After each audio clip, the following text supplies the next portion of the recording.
পৰা বাংলাদেশী খেদাৰ নামত যি ধৰণে অসম আৰক্ষী আৰু অসম চৰকাৰে ভাৰতীয় নাগৰিকৰ ওপৰত অন্যায় আৰু অত্যাচাৰ কৰি আছে এইটো কোনো পধ্যে সহ্য কৰিব নোৱাৰি। আমি স্পষ্ট কৈছো প্ৰকৃত বাংলাদেশী যদি অসমত আছে তাক চালিজাৰি চাই বাংলাদেশৰ লগত চুক্তি প্ৰত্যাৱৰ্তন চুক্তি কৰি তেওঁলোকক বাংলাদেশ প্ৰেৰণ কৰক, তাত আমচুৰ সদায় সহযোগিতা থাকিব। কিন্তু বাংলাদেশী বিতৰণৰ নামত যি ধৰণে অন্যায় আৰু অত্যাচাৰ কৰি আছে, যি ধৰণে মানুহৰ ওপৰত চৰকাৰে আক্ৰোশমূলক দমন নীতি আৰম্ভ কৰিছে, এইটো আমি কোনো পদ্ধতিতে মানি ল'ব নোৱাৰো। কাৰণ আজি চাওক, বাংলাদেশী খেদাৰ নামত আজি NRCত নাম আছে, আজি তেওঁলোকৰ সকলো ধৰণৰ পুৰণা নথি পত্ৰ আছে, আধাৰ কাৰ্ড আছে, ভোটাৰ কাৰ্ড আছে, থকাৰ পিছতো তেওঁলোকক আজি শ মানুহক সন্দেহজনকভাৱে আজি বিভিন্ন থানাত আটক কৰি ৰাখিছে। আৰু আমি বিভিন্ন কেছ দেখিছো, যিবিলাক মানুহৰ কেছ চলি আছে, যিবিলাক মানুহ ইতিমধ্যে ট্ৰাইব্যুনেলৰ ট্ৰায়েল চলি আছে, সেইবিলাক মানুহক তেওঁলোকে উঠাইছে। যিবিলাক মানুহ হাইকোৰ্ট সুপ্ৰিম কোৰ্টে বেল দিছে, ইতিমধ্যে ভাৰতীয় বুলি ডিক্লেয়াৰ কৰিছে, সেইসকল মানুহক উঠাই আছে। তাৰমানে এইটো সম্পূৰ্ণভাৱে পৰিকল্পিতভাৱে অসমৰ মুখ্যমন্ত্ৰী ডাঙৰীয়া, অসমৰ গৃহ বিভাগ, বৰ্ডাৰ পুলিচে মিলি অসমৰ ভাৰতবৰ্ষৰ বিশেষকৈ অসমৰ মুছলমানসকলক, ধৰ্মীয় সংখ্যালঘুসকলৰ ওপৰত এইটো অত্যাচাৰ কৰা হৈছে। গতিকে এই অত্যাচাৰ স্পষ্টভাৱে আমি কৈছো বন্ধ কৰাৰ কাৰণে আমি দাবী উত্থাপন কৰিছো। বাংলাদেশী আছে, বাংলাদেশী চালিজাৰি চাই প্ৰত্যাৱৰ্তন কৰক, তাত কোনো আপত্তি নাই আমাৰ, তাত সহযোগিতা থাকিব।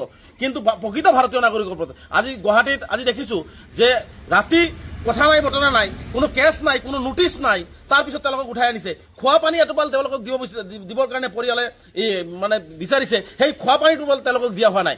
আজি মুখ্যমন্ত্ৰীক মই চেলেঞ্জ কৰিছো, যিসকল মানুহক তেওঁলোকে কৰায়ত্ব কৰিছে, যিসকল মানুহক তেওঁলোকে মানে সন্দেহ কৰিছে, 90% ভাৰতীয় নাগৰিক।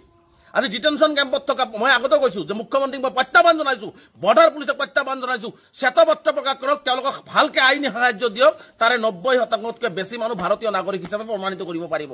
আজি সেইকাৰণে আজি অসম চৰকাৰে কেৱল মাত্ৰ ধৰ্মীয় সংখ্যালঘু হোৱাৰ কাৰণে অসমত এটা অস্থিৰ পৰিৱেশ, এটা ভয়ংকৰ পৰিৱেশ সৃষ্টি কৰিবৰ কাৰণে, ভোট বেংকৰ ৰাজনীতি কৰিবৰ কাৰণে এনেকুৱা ধৰণে তেওঁলোকে মানে নিৰ্মমভাৱে সাধাৰণ জনতাক আক্ৰমণ কৰা আৰম্ভ, সাধাৰণ জনতাক বাংলাদেশীৰ নামত অপবাদ দিয়া আৰম্ভ কৰিছে।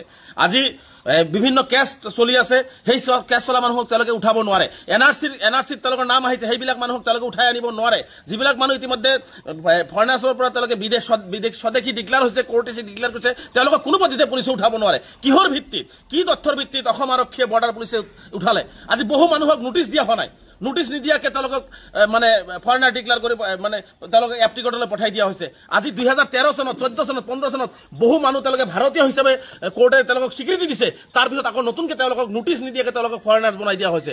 গতিকে ইয়াত সম্পূৰ্ণ এটা ভয়াৱহ চক্ৰান্ত কৰা হৈছে, ভয়াৱহ ষড়যন্ত্ৰ ৰচনা কৰা হৈছে। অসমখনত এটা অগ্নিগৰ্ভ পৰিস্থিতি সৃষ্টি কৰিবৰ কাৰণে হিমন্ত বিশ্ব শৰ্মা ডাঙৰীয়াই ৰাজনীতি কৰিবৰ কাৰণে এনেকুৱা ধৰণৰ কথা কৈ আছে আৰু এনেকুৱা ধৰণৰ কৰ্মবিলাক কৈ আছে। গতিকে আমি স্পষ্টকৈ কৈছো, বিদেশী মানুহক ভালকে চিনাক্ত কৰি বাংলাদেশ হওক, নেপাল হওক, তেওঁলোকৰ লগত প্ৰত্যাৱৰ্তন চুক্তি কৰি প্ৰেৰণ কৰক।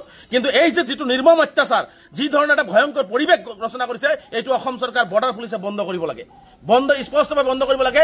আজি ৰাতি 9 বজাত আমি কেন্দ্ৰীয় সমিতিয়ে জৰুৰীভাৱে এখন সভা আহ্বান কৰিছো। সভাৰ পিছত আমি পৰৱৰ্তী পদক্ষেপ গ্ৰহণ কৰিম। মুখ্যমন্ত্ৰীয়ে যদি প্ৰকৃত ভাৰতীয়সকলক বিদেশীৰ নামত যদি অত্যাচাৰ চলাই থাকে, তেনেহ'লে কিন্তু অসমত এটা ভয়াৱহ পৰিস্থিতি হ'ব। আমি স্পষ্টকৈ কৈছো, কোনো প্ৰকৃত ভাৰতীয় নাগৰিকক অন্যায় আৰু অত্যাচাৰ কৰিব নোৱাৰিব। আমি স্পষ্টকৈ কৈছো যে কোনো ভাৰতীয় নাগৰিকক তেওঁলোকে অন্যায় আৰু অত্যাচাৰ কৰিব নোৱাৰিব। আৰু মই পুনৰবাৰ বৰ্ডাৰ পুলিচ, DGP মহোদয় আৰু অসমৰ মুখ্যমন্ত্ৰীক মুকলি প্ৰত্যাহ্বান জনাইছো, তেওঁলোকে যিবিলাক মানুহক অন্যায় আৰু অত্যাচাৰ কৰি আছে, তাৰে 90%তকৈ অধিক মানুহ ভাৰতীয় হয়। আৰু এইটো কথা স্পষ্ট, আজি এজন মানুহক তেওঁলোকে গ্ৰেপ্তাৰ কৰিছে, হাজাৰ হাজাৰ তেওঁলোকৰ পৰিয়াল আছে, তেওঁলোকৰ অংশী বংশী আছে, 14 পুৰুষ তেওঁলোকে ভাৰতীয় নাগৰিক কেনেকে হ'ল?